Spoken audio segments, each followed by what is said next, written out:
Hello বন্ধুরা, তোমরা কেমন আছো? আশা করি সবাই খুব ভালো আছো। তো দিয়াস কুকিং ব্লগে তোমাদের সবাইকে স্বাগত। আর আমিও ভালো আছি। তো আজকে দেখো আমি একটা খুব সাধারণ সিম্পল রান্না করেছি, লাউ শাক চচ্চড়ি। তো এটা একটু হালকা হালকা রস রস একটু শুকনো শুকনো করে আমি রান্না করেছি। খুবই স্বাস্থ্যকর রান্না লাউ শাক, এই দিনে এটা খেতে খুবই ভালো লাগে। তো দেখো আমার বাজার থেকে পুরো এক আঁটি নিয়ে এসেছে। দেখো আমি কিভাবে কেটে তারপরে এগুলোকে রান্না করব, সেটাই তোমাদের সাথে পুরোটাই শেয়ার করব। তো দেখো আমি ঠিক কীভাবে কেটে নেব।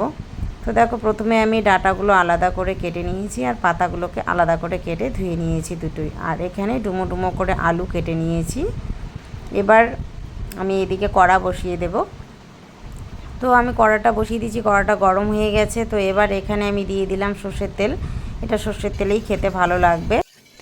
এবার তেলটা গরম হয়ে গেছে, তো এখানে আমি ফোড়ন দিয়ে দেব কিছুটা পরিমাণ কালো জিরে, দুটো কাঁচা লঙ্কা চেরা, আর দিয়ে দেবো হলো একটু সামান্য পরিমাণ গোটা জিরে। তো দিয়ে আমি ভেজে নেব। তো ভাজা হয়ে গেছে, এবার আমি এখানে দিয়ে দেবো হলো ডুমো ডুমো করে আলু যে কেটে রেখেছিলাম সেই আলুগুলো। তো এগুলো একটু ভালো করে ভেজে নেব। তো এবার এখানে আমি দিয়ে দেবো হলো একটু সামান্য পরিমাণ নুন আর একটু সামান্য পরিমাণ হলুদ গুঁড়ো। তো এগুলো দিয়ে আমি হালকা ভেজে নিচ্ছি। তো এবার আমি আলুটাকে ঢেকে দেব যাতে একটু সেদ্ধ হয়ে নরম হয়ে আসে। তো এবার আমি 5 মিনিট পর ঢাকনা খুলে নিচ্ছি। তো দেখো আমার আলুটা ভাজা ভাজা হয়ে গেছে। তো এবার আমি এখানে দিয়ে দেবো হলো যে আমি লাউ শাকগুলো কেটে রেখেছিলাম, ডাঁটাগুলো খুব সুন্দরভাবে ছুলে রেখেছি। তো এবার সেগুলো আমি দিয়ে দিলাম। এবার ওগুলো দিয়ে আমি একটু ভালোভাবে সাঁতলে নেব। তো বেশিক্ষণ নাড়াচাড়া করব না, ঢেকে দিলাম। এবার এইদিকে আমি যে মশলাটা দেব, সর্ষে আর কাঁচা লঙ্কা, তো সেগুলো আমি খুব ভালো করে শিলনোড়ায় বেটে নেব। মিহি করে বাটতে হবে। তো দেখো আমি মিহি করে বেটে নিয়েছি। তো এবার আমি ঢাকনাটা খুলে আর একটু নাড়াচাড়া করে দিচ্ছি।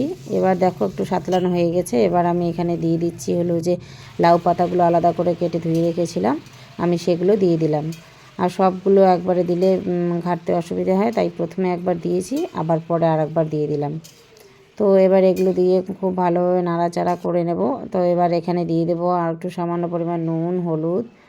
এবার দিয়ে নেড়ে চেড়ে আমি কিছুক্ষণ নেড়ে চেড়ে ঢেকে দেব। তো দেখো এই সময় লাউ শাক খেতে সত্যি খুব টেস্টি লাগে। তো তোমরাও ঘরে এইভাবে বানিয়ে একবার খেয়ে দেখবে। তো এবার আমি একটু ঢেকে দিচ্ছি।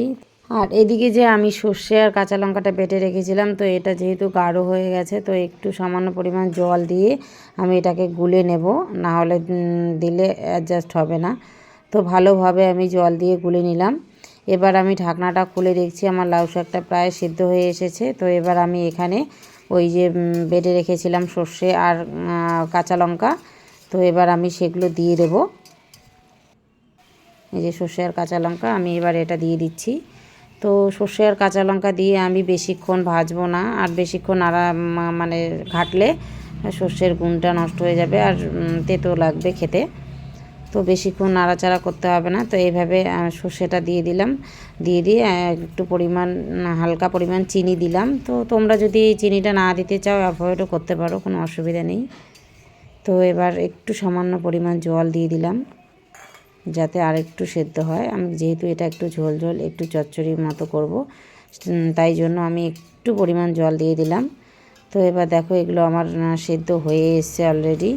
তো আমার হয়ে গেছে, দেখো আলুগুলো আমি টিপে দেখছি, দেখো খুন্তির সাহায্যে। তো আমার এটা হয়ে গেছে। তো যেহেতু আমি এটা বেশি ঝোল করব না আর বেশি শুকনোও করব না, তাই এবার আমি গ্যাসটা অফ করে দেব, কেননা আমার তরকারিটা হয়ে গেছে। তো চলো দেখা যাক কীরকম হলো। তো দেখো গ্যাসটা অফ করে দিয়েছি, কত সুন্দর কালার এসেছে তরকারিটা। এবার আমি নামিয়ে নিচ্ছি। তো এভাবে তোমরা বাড়িতে একবার ট্রাই করে দেখতেই পারো, আর খুব সুস্বাদু এই সময় লাউ শাক খেতে লাগে। তো দেখতেই পাচ্ছ কত সুন্দর হয়েছে আর খুবই সুস্বাদু, খুবই টেস্টি হয়েছে। তো তোমরা এভাবে বাড়িতে একবার ট্রাই করো, আর কেমন হয়েছে রান্নাটা আমার কমেন্টে বলো। আর তোমরা ঝটপট যে আমার চ্যানেলটিকে সাবস্ক্রাইব করোনি, তো ঝটপট করে সাবস্ক্রাইব করে দাও, আর আমার পাশে থাকা বেল আইকনটি প্রেস করে দাও, যাতে আমি যখনই নতুন কোনো রান্না আপলোড করি না কেন তোমাদের কাছে নোটিফিকেশান পৌঁছে যায়। তো চলো আজকের জন্য এইটুকুই আমার রান্না ছিল। তো আমি দিনে আবার নতুন করে নিয়ে আসবো নতুন নতুন রান্না। তো তোমরা পাশে থেকো। তো চলো আজকের জন্য বাই, টাটা, শুভরাত্রি।